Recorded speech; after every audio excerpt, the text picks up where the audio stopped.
got to ask the question that it's a little bit out there, I know, but you know, when we look at the people and we look at the Democratic Party or we look at the left, I'm starting to see more and more a breakdown between, and this is again not kind of out there, what I call the productive people, the productive part of the economy, and the unproductive part of the economy, and the unproductive people. I know it sounds really odd, and I guess that's no business. But my point is like when you look at San Francisco, there's actually been an awareness again by really there's no Republicans in San Francisco, you know what I'm saying? But by basically people who want to get things done, that they've got these trust fund babies, these NGOs, you know, all these people out there that are basically wrecking the place because there's no consequence to them. When you talk about the American Leviathan, who are these people that Donald Trump or whoever comes in, who are these people they have to move out? I mean, is it a range of the people I'm talking about? But because to me, that's the most important thing. It is. Yeah, so the American Leviathan to me, and I describe it in the book, is this massive bureaucracy started over 100 years ago by progressives, which, by the way, the progressive movement was not strictly a Democrat movement. It was Republicans and Democrats, just a very different governing philosophy from a representative democracy, constitutional republic. I'll make many points along the way, but I want to stress this point. What we have today with an administrative state with unelected bureaucrats doing the real governing has nothing to do with representative democracy. But that was the whole point the whole time.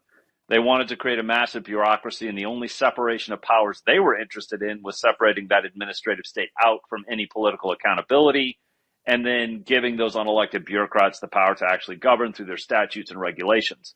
So when I talk about the American Leviathan that is confronting Donald Trump, it is underneath the umbrella of the administrative state, but there's the surveillance state, obviously the CIA, NSA, all of these powerful entities of the surveillance state. There's the regulatory state that I think is one of the greatest threats to our economic freedom, but also our national security because of the onerous burden of regulations that have driven some, I think, pretty vital manufacturing offshore. And then there's the retired in place state, the DMV, in which there's about 800,000 federal employees that are considered non-essential. It's almost a patronage system for Democrats in which it's actually kind of a money laundering situation in which they hire those who are loyal to the Democrat Party. They pay them through taxpayer dollars. And shockingly, with a lot of these political donations, 90 to 95% of them go towards one direction, the Democrat Party. So I almost consider it something of a money laundering situation. So I think what's taken place over the last almost 10 years with Donald Trump and permanent DC, this administrative state, really starts with the basic premise of who's actually in charge, who decides what the direction is for domestic and foreign policy. And Donald Trump showed up in January of 2017 and said, I'm the duly elected president. I decide. They said, we don't think so. We think we decide. Bolstered by Democrats, establishment Republicans. I don't want to call media the corporate propagandists. And really, all this Russian collusion, Ukrainian quid pro quo, lawfare, all that is about who decides, but it's also a clash of very different worldviews and different competing governing philosophies, constitutional republic versus administrative state. So you ask, what is he dealing with? It is an assortment of powerful entities inside of the administrative state, but it comes down to who decides. And he's of the opinion that we're a constitutional republic, which quite frankly, we haven't operated as such for decades, and that the duly elected representatives of the people are the ones who should be deciding these things, and that elections should have consequences. I mean, this to me, I make the point in the book, elections come and go, administrations come and go, and the state remains. And that's a problem. That's a problem for the American people, because when the state remains and they think they decide they govern, it really doesn't change how government operates and the priorities of government and how the country, the direction the country takes, because they are the ones that are really truly entrenched in power. And they know that. They know that for the most part, they just have to outlast the most current Republican administration, and then they'll just get back to doing business. That sounds very similar, having lived overseas most of my life. That sounds very similar to every expat station manager, country manager. That is, some guy's gonna blow through there for 4 years. Everybody just sits back. We'll get a new one. We'll get a new one soon. My question: no accountability. Yeah, none. Let me make a point really quick. The problem with all of that is when you have unelected bureaucrats And it has been separated out from any accountability because they're unelected. And then on top of that, you've consolidated power because progressives wanted to consolidate executive, legislative, and judicial into one. Unaccountable, unelected, consolidated power tends to become abusive, authoritarian.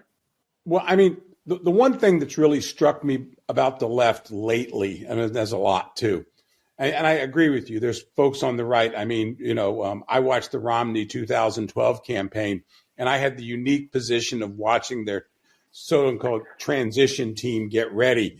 And believe me, there was nothing revolutionary going on with those guys. They were going to come in and just basically expand the job base. Yep. My question to you is, you are actually very active in voter registration. You're very active in getting people out to vote. Yep. That's what I expect. I mean, I like grassroots guys. I mean, that's one thing. Do you think the American people get it? Do you think they understand that, the ones that we need to get it? Of course, the people who promote it, they get it. But I mean, does the American people get it, or is it over the head? I think they've sensed for a while now that something's very wrong. Something's not quite working. I don't think they've been able to put, their finger on it, but something generally is wrong because they don't think that this government actually prioritizes them and their interests. And they're starting to think they're an afterthought, but they don't quite know what the problem has been. And again, it goes back to when you have unelected bureaucrats who prioritize themselves and their own interests and use the American people as an ATM to fund their priorities and not the American people, you tend to start finding yourself in a situation like we are today. I think part of the problem has been, and again, the point of the corporate propagandists is not, the whole point the founders for free press was to provide transparency so the American people could make better decisions in many ways. And it's not always been that way, even from the beginning, but that was kind of the point. Have a free press that actually communicate to the American people, here's the truth of what's happening. When you're not getting the truth or understanding what's happening, it's very hard for them to hold what is taking place to any accountability or to fully understand what the problem is. And that's one of the reasons I wanted to write the book. I've been in D.C., sadly. Well, I came as a child. Let's put it this way. I came as a child prodigy, right? So 25 years later, I find myself sitting here going, I need to try and do the best that I can to communicate to the American people. Here's the problem. I would argue, I even asked the publisher to move the publishing date up, don't do a hardback, do a paperback, so that it would come out in September of 2024, so that this could be a conversation with the American people, because I believe the central issue, one of them, at least in the 2024 election, is what are you going to do with this administrative state? Because I think it is the greatest existential threat in the immediate to Americans' freedom, liberty, economic freedom, you name it. And unless we get somebody in as a powerful executive, because most of the administrative state resides inside the Article 2 executive branch, unless you get somebody in that rejects the premise, and this has been a problem. You mentioned Mitt Romney, George H.W. Bush, George W. Bush. They all accepted the premise that the administrative state was legitimate. Their only problem with it was that they weren't running it. And then Donald J. Trump shows up and goes, I reject the premise. This isn't legitimate. This isn't constitutional. I'm the one who decides. And for having the temerity to say that, he was considered a traitor to his country. So now we're in a situation where we've got to get this in front of the American people to help them understand the implications of November 5th are massive on a whole host of fronts, but this is one of them, the administrative state, and what will we do with it?